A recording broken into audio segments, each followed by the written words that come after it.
Welcome to Informed Choices with Dilshad, and today we will be talking to Erin Vilardi, who is the founder and director of VoteRunLead, a national organization leveraging technology and training to accelerate the number of women in civic and political leadership. She first launched VoteRunLead as Vice President of Program and Communications at the White House Project, establishing the largest national political training program preparing women for public office and civic life, training over 15,000 women. She has served as a leadership development consultant for a range of clients, reaching women leaders in a dozen international cities. Welcome to the studios. Thank you so much. I'm excited to be here. Erin, we know for a fact that gender, culture, and proper representation shape government and impact policies. What factors still create roadblocks for women to run for office? There are several factors, actually, that regardless of the community that you come from, all women really have to think a lot longer about their family responsibilities. And it's not just moms, it's women who may be taking care of an elderly parent or maybe taking a childcare role for a niece or a nephew. As well as how this will work with your family. So one of the things that we get often at VoteRunLead is, how can I make this work in my personal life? Here's my life, this is my job, this is my family responsibilities. Tell me where I can fit a political life into that schedule. And so it's very important that we see women who look like us, who come from our communities, who are navigating new ways and showing these new pathways to say, here's how I've done it. It's maybe a little non-traditional, but the more and more non-traditional women we see in public life, shaping and carving their own pathways to leadership, the more normal that becomes. And it's critical that we do see women who reflect our values, who reflect our culture, who speak our language, because it actually inspires the next generation of folks to run for office and to consider it possible, so that then when they look out into politics, they say, I can do that. There's a funny statistic about men sort of waking up and seeing other men in power and going, oh, okay, I can do that. And women waking up and just not seeing themselves reflected, especially a diversity of women. And so it's critical that the more of us get out there, the more likely we are to self-identify as politics as a potential career. The other thing about difference is, when we begin to see a diversity of folks in public leadership, constituents are more likely to come forward and reach out to you. I think the study is on women and African American men, where they found that voters were more likely to go to a leader who looked like them, even if it wasn't directly in their district or their geographic range, to say, this is an issue that I care about, I have an affinity with you, and I'm coming to your office. So it actually increases democratic participation when we have a diversity of leadership as well. So it's very important, Erin, that women need to validate each other, yes, and to support each other and to create that kind of roadmap for each other where we feel that we can do it. Somebody has to say it to us, yes, and that is so important in this leadership positions that we look forward to as women, and building that kind of political representation that we are all seeking in. Erin, one of the things that is true if it's true, you let me know, that in your experience of leadership training, where women kind of complain of peer roadblocks or lack of support from fellow women, if that's the case, how do you address that? Honestly, more often than not, we find that women in the political space are hyper connected to one another and extremely supportive. Of course, there is that rare occasion. I think that rare occasion where you are not getting supported is a culture where the pie is finite, where I have to get my piece of the pie. What we know from more women leaders into any kind of political body or corporate body is we have a different way of looking at the pie as infinite, that we believe there is enough room for all of us. And so that's really critical, that the more women you see get into politics, the more likely you're going to actually work across the aisle. Research also shows that women reach out to different parties, to different constituencies before making a decision. And we know from stories from women in the Senate, they have been having a monthly dinner hosted by a variety, Republican, Democrat, hosted in their homes and creating real relationships with one another.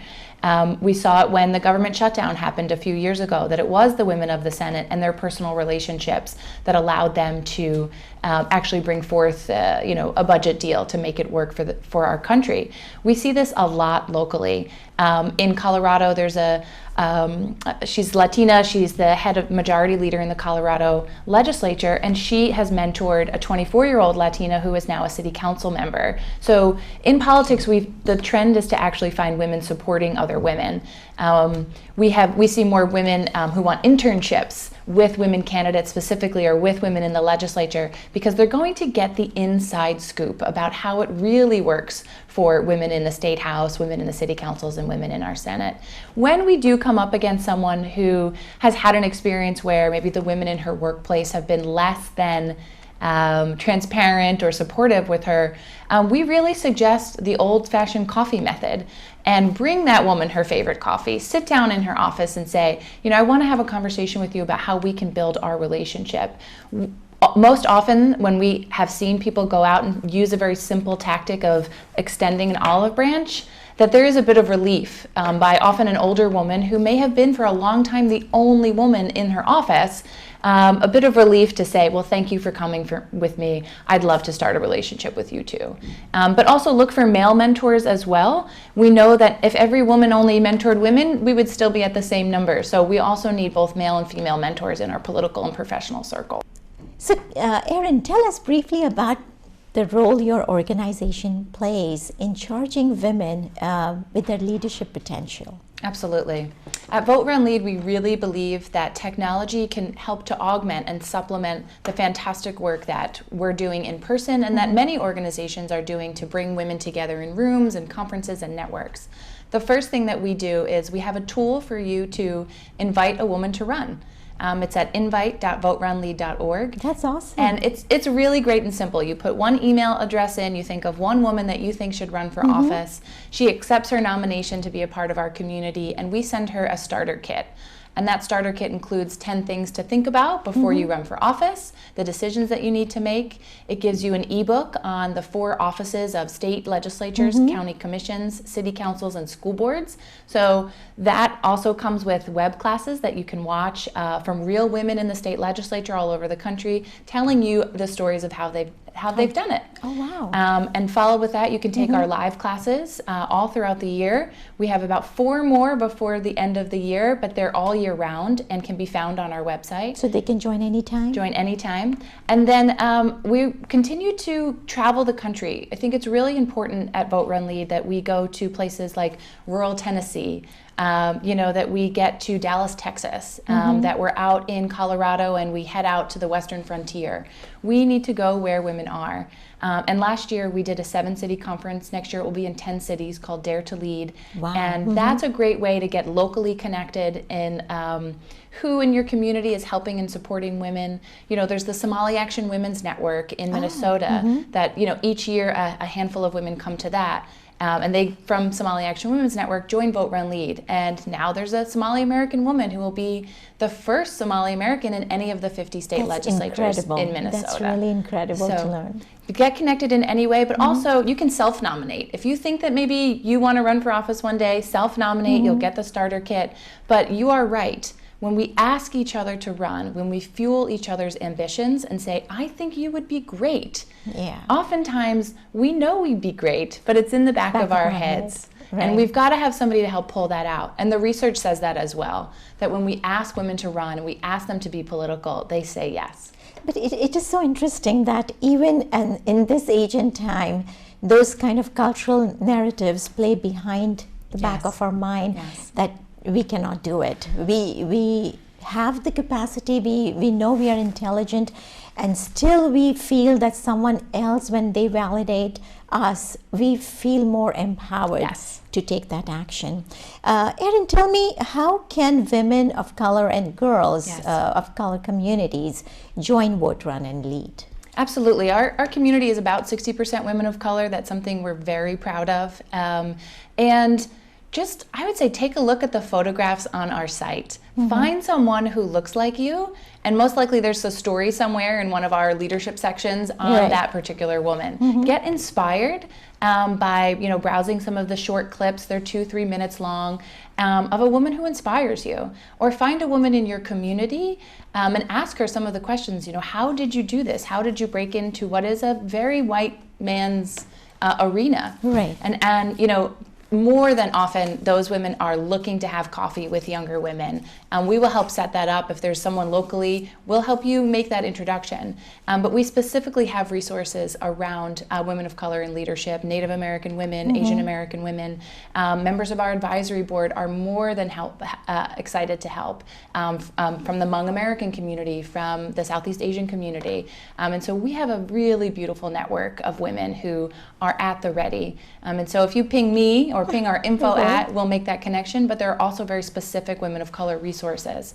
And invite yourself and invite a friend. Yeah, I think that would also be, Erin, I was thinking that would also be a great birthday gift to nominate someone and send them a surprise email along with your birthday wishes. That's a great idea. Yeah. Okay, we're going to steal that idea. So that would be great too. What is your message for young girls and women who feel that leadership is only confined to a title or the office, and there is less power to bring true change? Right. And do you have a story to share in this context? I have a great story of a Representative Jocasta Zamarripa. She was the first Latina in the Wisconsin State Legislature, and she was an activist, and she was nervous about, you know, considering running for public office.